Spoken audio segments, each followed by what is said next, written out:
Good evening, I'm David Brown, and welcome to the Northern Sun Experience. All season long, Minot State soccer team has been at the top of the conference. Climbing as high as number 11 in the national soccer poll, the Beavers won their NSIC quarterfinal matchup 3-1 over Upper Iowa. That allowed Minot to play host to the rest of the conference tournament, starting with their semifinal matchup with Augustana. We're scoreless in the 44th minute, time running out in the first half. Grace Bem fights off the Minot State defenders and just gets the goal in off the post. Augustana takes a 1-0 lead. Second half now, 70th minute, Beavers get the equalizer. The big lob up ahead is eventually put in by Chloe Melton. She had a hat trick in Minot State's game against Upper Iowa. We're tied at 1. The game would go into double overtime, and the road team would prevail. Emily Jacobson with the corner kick, and Rebecca Gasper gets the header for the game-winning goal. Augustana advances to the NSIC championship with a 2-1 victory. They would take on the winner of the other semifinal between Minnesota State and Bemidji State. 44th minute free kick for the Mavs, and they take advantage. Dana Savino's blast ricochets off the keeper's hand, 1-0 Minnesota State. Second half, Mavs add to their lead. 52nd minute, Morgan Katu gets it ahead to Jenny Horter, going across her body for the goal. Minnesota State's up 2-0, and the Mavs would put it away just 7 minutes later. Off another free kick, Alicia DeCini will eventually put it in. Minnesota State tops Bemidji State 3-0. That set up an Augustana Minnesota State NSIC championship scoreless until the 70th minute when Dakota Wendell gets control of the loose ball and fires it in. That would be it. The Mavericks top the Vikings 1-0 to win the conference tournament. So with the victory, Minnesota State gets an automatic berth in the NCAA tournament. The Mavs are the number 2 seed in the Central region, and they get a bye into the second round. They will host the winner of number 6 seed Harding versus number 3 seed Fort Hays State on Sunday, November 13th. Despite their loss in the semifinals, Minot State's regular season record was good enough for them to make the dance. The Beavers are the number 5 seed and will take on number 4 Central Oklahoma on Friday the 11th. The winner of that game will face the number 1 seed and host school, Central Missouri. Let's head out to Yankton Trail Park in Sioux Falls. The Central Region Cross Country Championships held there over the weekend, and a couple of NSIC teams would emerge victorious. On the women's side, the University of Mary won its first ever Central Region team title, while Alexis Zeiss repeated as the individual Central Region champion. Zeiss and the Marauders will compete next weekend at the National Championships in St. Leo, Florida. On the men's side, more of the same for the runners used to this course. Augustana won its 5th consecutive Central Region championship. The Vikings had 3 of the top 11 individual finishers and will once again head back to Nationals in Florida. Augustana has competed at Nationals 8 years in a row. Here's a list of everyone heading to the NCAA championships on November 19th. On the women's side, the UMary team, along with the Minnesota Duluth team, which finished 2nd overall, will be going. Individually speaking, MSU Moorhead's Molly Montagne and St. Cloud State's Samantha Sundstrom will make the trek south as well. They finished 4th and 7th individually, respectively. On the men's side, obviously Augustana will be going to Nationals, as well as the team from MSU Moorhead. The Dragons finished 4th overall, notching the last team spot for the championships. This will be the 3rd straight year MSU Moorhead will compete in the NCAAs. When we come back, we switch gears to the gridiron and check in on some NSIC teams in playoff position. The Northern Sun Experience on Midco Sports Network is presented by Sanford Orthopedics and Sports Medicine and Dakota Land Honda.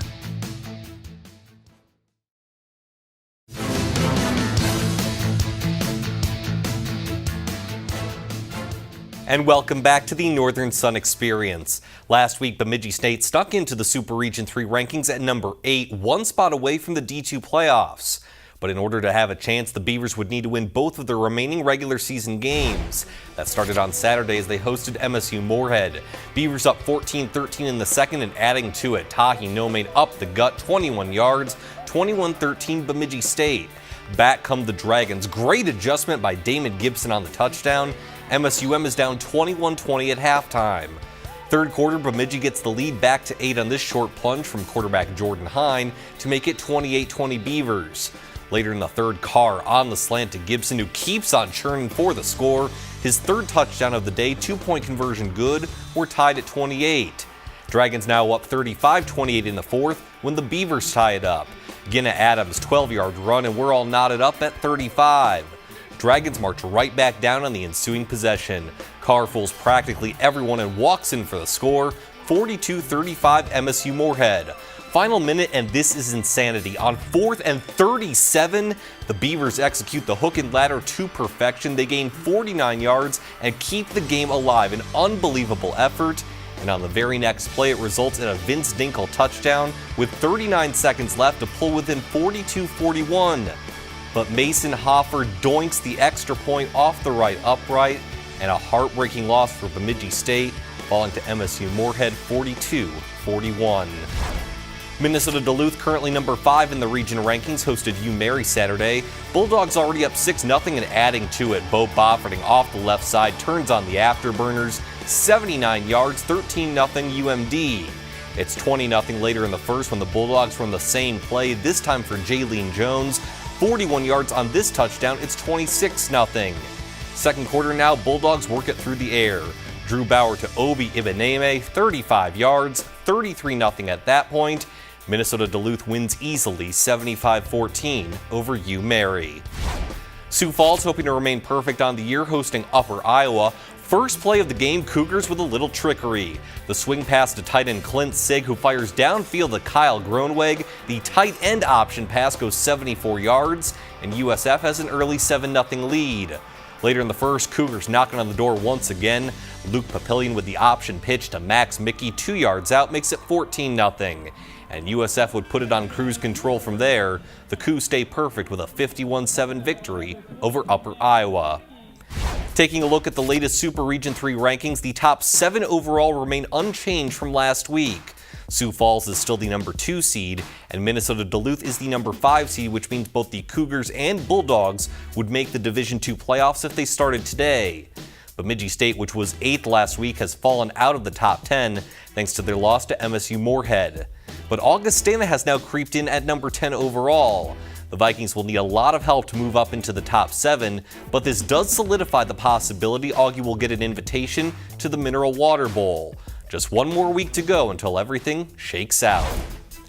When we come back, the rest of the NSIC football slate and a look ahead to the final week of the regular season.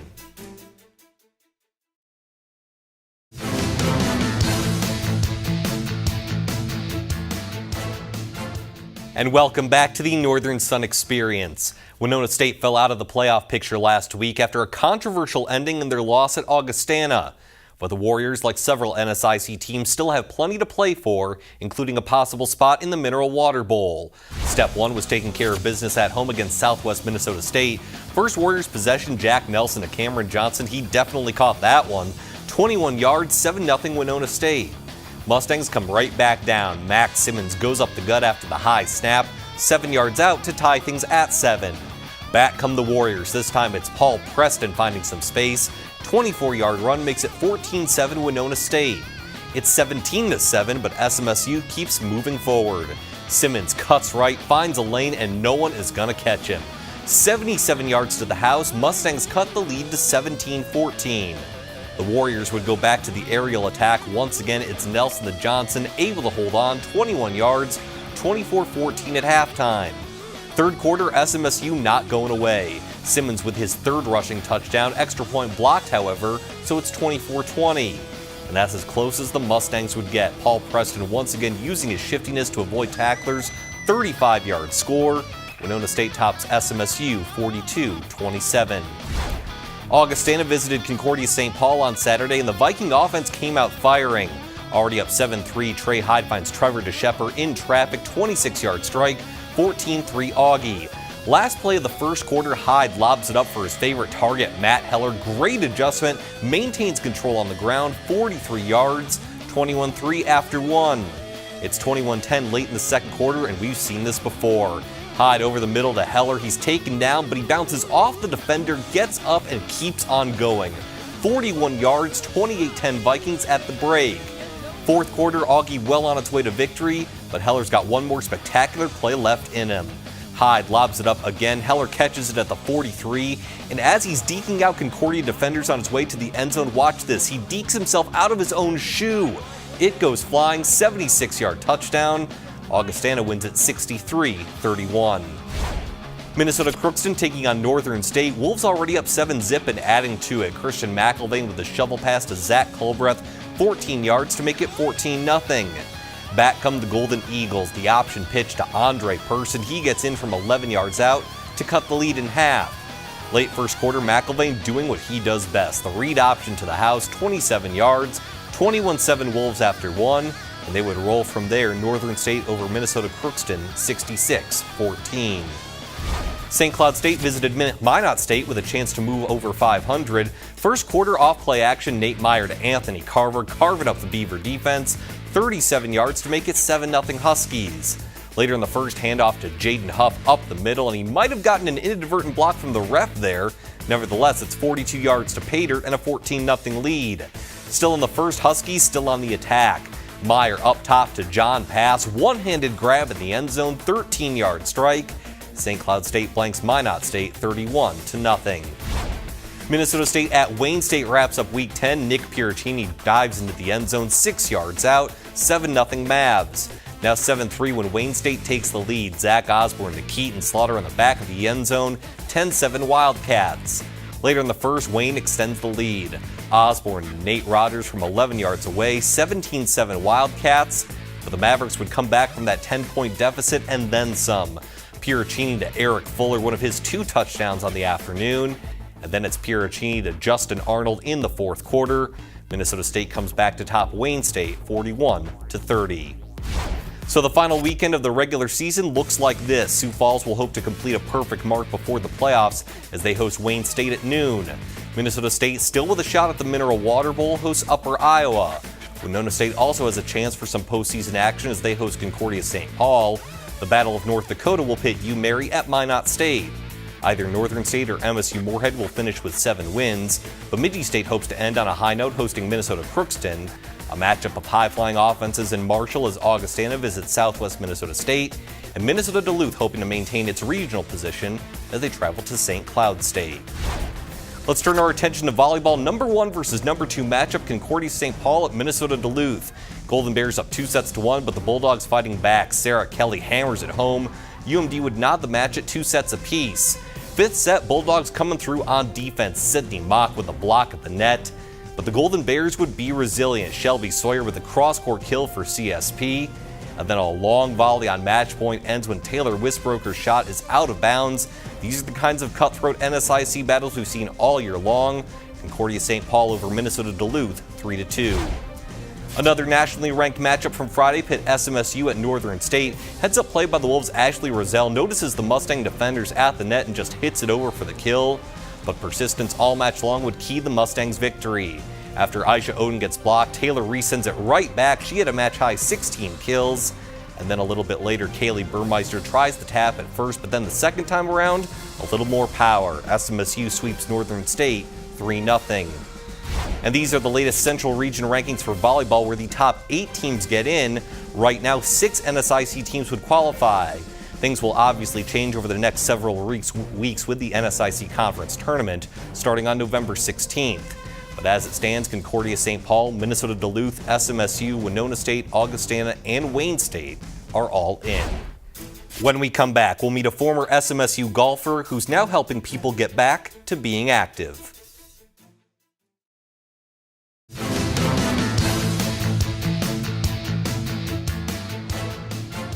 Welcome back. It's time to honor 2 more members of the NSIC's 25th anniversary team.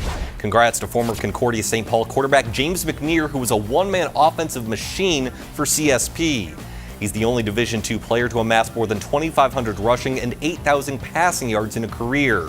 A 2-time NSIC Offensive Player of the Year, McNear also excelled in baseball and track, where he was the 2005 NSIC Indoor Track and Field Athlete of the Year. In addition to McNear, congrats to former Minnesota Duluth soccer star Jennifer Warwick. Already a member of both the NSIC and UMD Hall of Fame, Warwick was the 1999 Conference Player of the Year, 2001 Conference Tournament MVP, and won 3 conference soccer championships. Well, as any golfer knows, a back injury can make all the difference in your approach on the course. And in tonight's Under the Northern Sun campus spotlight, one former SMSU golfer is using her athletic knowledge to help others recover.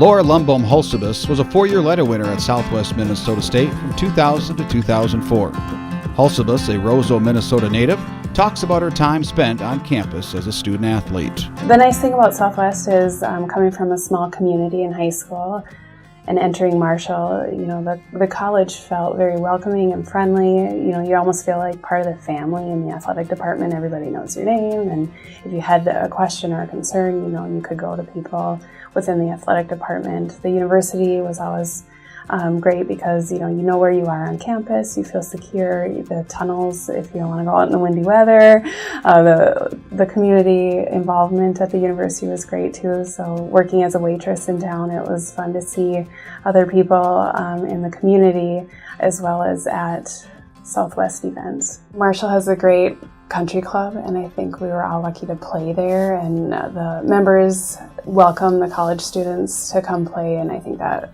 is probably some of my favorite memories are on the course in Marshall because it's such a beautiful facility and great practice grounds to play on. And as far as college memories, I think there are so many to name, but I feel honored to be in the Hall of Fame now and that sort of thing. So I feel like it's been fun to see the college grow with athletics as well. In the spring of her freshman season in 2001, Hulsebus became the first SMSU individual to qualify for the NCAA championships, earning a 26th place finish. She finished tied for 22nd in 2003 when she returned to Nationals for the second time in her career. Nationals was neat. I think I was probably more nervous playing in regionals to qualify because you get to Nationals, you're like, I'm here. I'm sure it'd be great to play well and finish in the top portion of the group of athletes, but it was more of I'm here, let's just enjoy it. But yeah, the first tee was a little nerve-wracking, but you just try and make the best of it and not think about it too much when you're up there teeing it up. In the spring of 2004, Hulsebus, a 4-time All-NSIC honoree, 3-time NSIC Player of the Year, and 2-time NCAA qualifier, graduated from SMSU as one of the most decorated student athletes with a degree in biology and chemistry. After graduation, Hulsebus attended Northwestern Health Services University's College of Chiropractic and now owns and operates Hulsebus Chiropractic in St. Peter, Minnesota. I enjoy being a chiropractor. I come to work every day to help people feel better, whether it's adjusting their back or neck or working on some exercises to rehab their spine. I think it's very rewarding to see people coming in hurt and walking out feeling better, and that's something I enjoy working with every day. Hulsebus capped her Mustang career by leading SMSU to a 4th straight NSIC title and was named the Minnesota State Collegiate Golf Association Player of the Year and became the first SMSU individual to earn National Golf Coaches Association Honorable Mention All-American honors. The 6-time career medalist and 2015 SMSU Hall of Honor inductee gives this piece of advice to future Mustangs.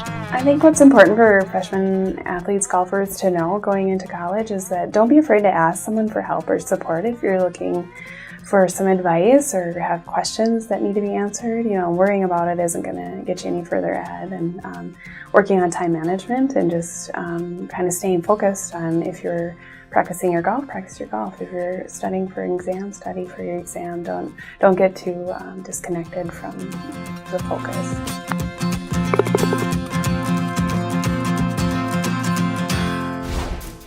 When we come back, a supersized edition of DB's Picks, my top 7 plays of the week.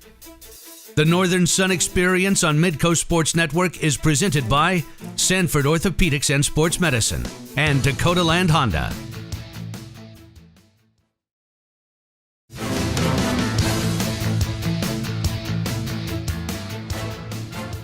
Welcome back. In the spirit of approaching the holiday season, it's an extra helping of DB's Picks, my top 7 plays of the week. At number 7, it's the first of several Matt Heller plays for Augustana. The senior adjusts and maintains control for the touchdown against CSP. Rest assured, Heller's journey on this countdown is far from over. For number 6, we head to Minot, where John Pass adjusts to the pass and hauls it in with one hand for St. Cloud State. This Husky haul gathered 6 points and the number 6 play of the week. At number 5, the Cougars start on the prowl immediately. On the first play of the game, Luke Papillion swings it to tight end Clint Sigg, who fires to Kyle Gronweg, who does the rest. This 74-yard touchdown set the tone for USF, who's now 10-0 thanks to play number 5. At number 4, it's a conversion on 4th and 37. Bemidji State's Jordan Hine completes it to Vince Dinkel, who laterals back to Jawan Richard for 49 yards on the hook and ladder. Although the Beavers would eventually lose their game to MSU Moorhead, this play kept them alive on their final drive. For number 3, it's Minnesota State's Brent Esser doing his best Odell Beckham impression. The MSU receiver brings it in with one hand against Wayne State near the goal line. An impressive grab for the Mav at number 3. But we'll start and end our countdown with the ridiculous plays of Matt Heller. At number 2, Heller loses his shoe. After making the catch, he dekes out the Concordia St. Paul defender so well that his shoe goes flying in the process. This 76-yard touchdown capped his day, but it wasn't his best play. That would go for his second touchdown of the game, where he bounces up and in. After making the catch, Heller is taken down, but he never hits the ground, and he gets up to score a 41-yard touchdown. 3 top plays in my countdown, including the best one of the week. Heller doesn't need to take a seat. He needs to take a bow for providing some spectacular highlights, including the number 1 play of the past week in the NSIC. Once again, a thank you to all of our NSIC member schools for their time, video, and contributions to this week's show. Tune in next week right here for yet another all-new Northern Sun experience.